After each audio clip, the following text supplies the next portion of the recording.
Selamat siang semuanya. Perkenalkan, nama saya Olga Fuscilage dengan NIM 11S22005. Di sini saya ingin mempresentasikan hasil dari analisis codingan yang udah dikasih. Bentar, saya akan share screen. Ya, ini adalah saringan dari kode NT producer consumer. Seperti yang udah dibilang, producer dan consumer. Ketika producer dan consumer, sebentar.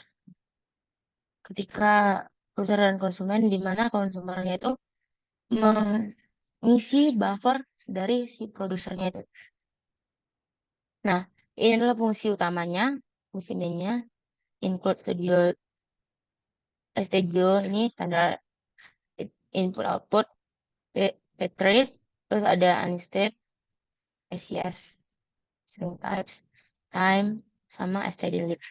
Nah, untuk kita bisa menetapkan konstanta, kita buat define number threads 2, define buffer size-nya 5. Nah, jadi jumlah thread produsen dan konsumen dalam kasus ini, dalam case ini, dalam codingan ini ada 2. Dan buffer size-nya itu jumlah maksimum elemen yang dapat ditampung sama buffernya itu ada 5 dalam kasus ini. Selanjutnya, ada di sini ada deklarasi variabel global, di mana yang pertama buffer.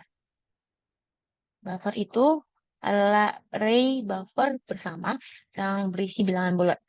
Ada juga counter, di mana ini menghitung jumlah elemen yang saat ini ada di buffer, ada dalam buffer. Selanjutnya ada in, itu adalah indeks untuk produsen memasukkan dalam buffer, dan ada out, indeks untuk konsumen mengambil dari buffer tersebut. Selanjutnya ada log. Log ini disinkronisasikan menggunakan busy waiting karena awalnya 0 dan itu maksudnya 0 itu tidak terkunci. Jadi kalau dia bernilai 1, baru dia ada terkunci. Selanjutnya kembali ke fungsi lain lagi. Di sini untuk membuat thread produsen dan konsumen. Ini menggunakan pthread create. Oke. Selanjutnya ada juga menunggu semua thread selesai menggunakan pthread join. Oke. Di sini ada tentang thread produsen. Ya, di sini fungsi producer maksudnya itu menghasilkan nilai acak atau produce menggunakan loop check counter untuk memastikan buffernya itu tidak penuh sebelum memproduksi. Ini buffer is full, busy waiting, by to go, check counter. Dan yang terakhirnya ada memasuki bagian critical section atau bagian kritisnya. Ini menggunakan test and set. Test and set ini merupakan bagian dari critical sectionnya itu, yang secara langsung memeriksa dan menyetel atau membuat variabel log atau kunci tadi. Sebelumnya karena nilainya itu 0. Lalu ada memproduksi nilai si produksinya ini dalam buffer indeksnya in, dan counter ini mencetak informasi. Oke. Lalu keluar dari bagian critical section-nya itu, leaving critical section to exit section, ini kembali, critical section itu kembali membuat nilai log-nya itu ke 0. Harusnya tadi kan 1 biar bisa berjalan. Ketika dia sudah selesai memasuki critical section, dia meninggalkan critical section, maka nilainya itu kembali ke 0. Setelah itu mereka akan memeriksa kembali lagi di bagian remainder section dan kembali ke check counter jika perlu, biar memastikan bahwa critical section-nya itu udah kosong, biar proses lain itu bisa masuk ke dalam critical section. Oke, selanjutnya ada thread consumer. Ya, inilah thread consumer.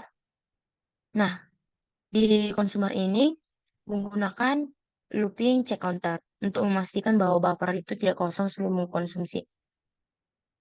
Terus memasuki critical section menggunakan test and set sama seperti konsumen tadi, dan mengkonsumsi nilai dari buffer pada index out. Oke, konsum sama dengan buffer out. Jadi ketika dia sedang index out, maka dia akan mengkonsumsi nilai dari si buffer. Selanjutnya ada memperbarui out counter dan mencetak informasi. Lalu keluar dari critical section-nya, leaving critical section, dan log sama dengan 0. Sama seperti consumer tadi, dia akan menyetel kembali atau membuat kembali lognya itu menjadi 0 dari 1. Oke, yang terakhir ada test and set. Test and set ini secara langsung menyetel variabel log atau variabel kuncinya tadi yang dari 0 ke 1 dan mengembalikan nilai sebelumnya ketika sudah selesai memasuki critical section.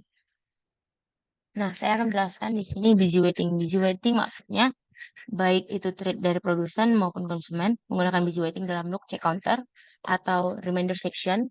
Hal ini mungkin dapat membuang siklus CPU yang sering penuh atau kosong, terutama saat buffer yang sering penuh dan kosong itu. Nah, lalu ada seperti yang kemarin dijelaskan oleh Pak Chandra, ada starvation. Ketika suatu kasus itu mungkin terus-menerus ditolak aksesnya ke bagian critical section dan trade lain itu mendapatkan lock dengan cepat, ini mungkin dapat menyebabkan starvation yang di mana trade-nya itu ditolak, tidak pernah mendapatkan kesempatan untuk memasuki bagian kritis dan tidak dapat.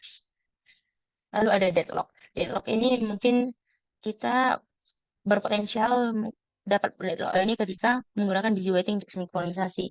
Jadi jika bagian critical section melibatkan berbagai sumber daya dan logika log yang kompleks, yang ribet, maka deadlock ini akan menjadi masalah atau perhatian yang lebih yang harus kita perhatikan.